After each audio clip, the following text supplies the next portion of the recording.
এত সাইজা গুইজা কই যাইতেছো বৌমা? মা, আমার একটা বান্ধবীর বাসায় যেতেছি, ওর আজকে জন্মদিন। জন্মদিন ভালো কথা, তো একলা যাইতেছো কেন? আমার পোলারে নিয়ে যাও।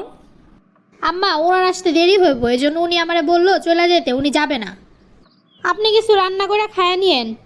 সি বৌমা, বিয়ের পরে এরকম বেহায়া হইলে কেমনে হইব?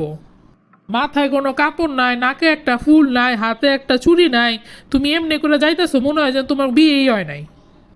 আম্মা, এগুলো তো ওল্ড ফ্যাশন, এগুলো তো এখন আর চলে না। তোমার এত মডার্ন হইতে হইব কেন বৌমা? তোমার এই চলাফেরাগুলো আমার একদম ভালো লাগে না। তোমার মা কি তোমার ভদ্রতা শিখায় নাই?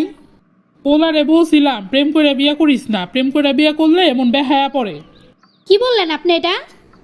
দাঁড়ান, আজকে আপনার পোলা আসুক, আপনার পোলারে আজকে সব বলবো। আমি তোমারে খারাপ কি বললাম? তোমারে শুধু বললাম তুমি কিন্তু ভালোভাবে গেলেও পারো, এইসব পোশাক এইভাবে না গেলেও তো হয়। সব কিছু তো আপনার মন মতোই করা লাগে, তাই না?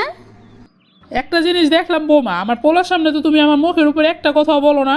যখনই আমার পোলা বাড়ির বাইরে যায় তখনই তুমি আমার সাথে এরকম ব্যবহার করো। শুনেন আম্মা, আপনার পোলা আমার ভালোবেসে বিয়ে করছে, আমি ওরে যা বলবো ও তাই শুনবো। ও আমার যথেষ্ট বিশ্বাস করে, আপনি যত যাই বলেন আমার কথাই ও বিশ্বাস করবো।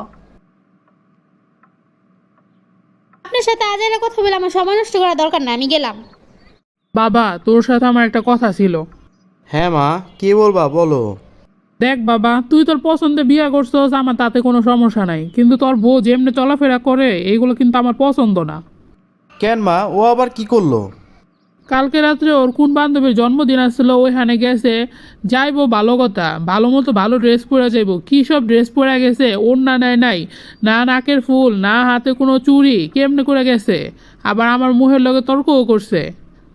দেখ বাবা, তুই তোর বউরে এখন থেকে শাসন কর, নয়তো কিন্তু তোর পরে পস্তাইতে হইব। কি বলো মা এইসব? ও তো এমন না।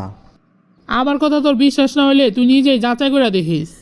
সারাদিন ফোনে কথা কইব কার সাথে, হাসা হাসি, ঘরের কোনো একটা কাজ করে না, সব আমি করি। তাও আমি কিছু বলি না, কিন্তু বাবা যদি ও তোরে ধোকা দেয় তাহলে কিন্তু ওইটা আমি সহ্য করতে পারবো না বাবা। আচ্ছা ঠিক আছে মা, তোমার কথাটা আমার মাথায় রইলো। হ্যাঁ, কাজ করতে করতে অনেক দেরি হয়ে গেছে। রেনার একটা ফোন দেই, দেখি তো ও কি করতেছে এখন। ফোনটা বিজি দেখাইতেছে। এত রাতে কার সাথে কথা বলে ও? যাই, আমি আজকে আস্তে আস্তে বাসায় গিয়ে দেখি ও কার সাথে কথা বলে। বাসার একটা এক্সট্রা চাবি তো আমার কাছে আছেই, আজকে আর গেট নক করবো না, একদম সরাসরি গিয়ে ঢুকবো। তুমি তো জানোই আমি তোমার কতটা ভালোবাসি। শুধুমাত্র রনির টাকার জন্য রনিকে বিয়ে করলাম। আর কিছুদিন অপেক্ষা করো, রনির থেকে ও সম্পত্তিগুলো আমার নামে নিয়ে তারপর তোমার কাছে আমি চলে আসব। রনি তো একটা বোকা, ও তো কোনো কিছুই খোঁজ খবর নেয় না আমার সম্পর্কে। আমার রূপের পাগল হয়ে আমাকে বিয়ে করে ফেলছে। তুমি এই কাজটা করতে পারলে আমার সাথে? আমি তোমারে কত বিশ্বাস করছিলাম রিনা, তুমি এমনি করে আমার বিশ্বাসটা ভাঙলা। তুমি তো বিশাল বড় একটা প্রতারক। বিশ্বাস করো, আমি কোনোদিন স্বপ্নেও ভাবি নাই তুমি এই কাজটা করবা। জানা যে এত ফেলাইছো, তাহলে আর কি করার। হ্যাঁ, তাহলে আমি বলি, তুমি শোনো, তুমি যা শুনছো তাই ঠিক, আমি শুধুমাত্র তোমার টাকার জন্য তোমার বিয়ে করছি। তাহলে এতদিন মা যা যা বলতো সব সত্যি ছিল? আমি মায়ের একটা কথাও বিশ্বাস করি নাই, আমি শুধু তোমার কথা বিশ্বাস করছি। এত কথা বলো না তো, ভালো লাগতেছে না। তুমি এক্ষণ আমার বাড়ি থেকে বের হয়ে যাও, আমি তোমারে কালকে ডিভোর্স দিয়ে দিব। ডিভোর্স তো দিবাই, আর সাথে 50 লাখ টাকা কাবিনের টাকাও দিবা। কি? আমি তো কাবিন দিছি 5 লাখ টাকা, 50 লাখ টাকা হইলো কোত্থিকা? কাজী অফিসে 10,000 টাকা খাওয়া 5 লাখ টাকার কাবিন 50 লাখ টাকা বানায় নিছি। এখন এত কথা বাদ দিয়ে টাকার ব্যবস্থা করেন, যান। আমি এক রাতের ভিতরে এতগুলো টাকা কই পামু? সেটা তো আমার দেখার বিষয় না, আপনি টাকা কই পাবেন, আপনি আমার টাকা দিবেন, সেটাই আমার দেখার বিষয়।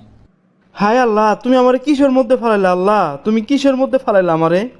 মা আমারে বিয়ের আগে ঠিকই বলছিল, জাতের মেয়ে কালা ভালো, নদীর পানি ঘোলা ভালো। প্রিয় বন্ধুরা, আপনারা লাইক, কমেন্ট ও শেয়ার করে আমাদের পাশে থাকুন। আপনাদের একটি লাইক ও কমেন্ট আমাদের নতুন ভিডিও বানাতে অনেক উৎসাহ যোগায়।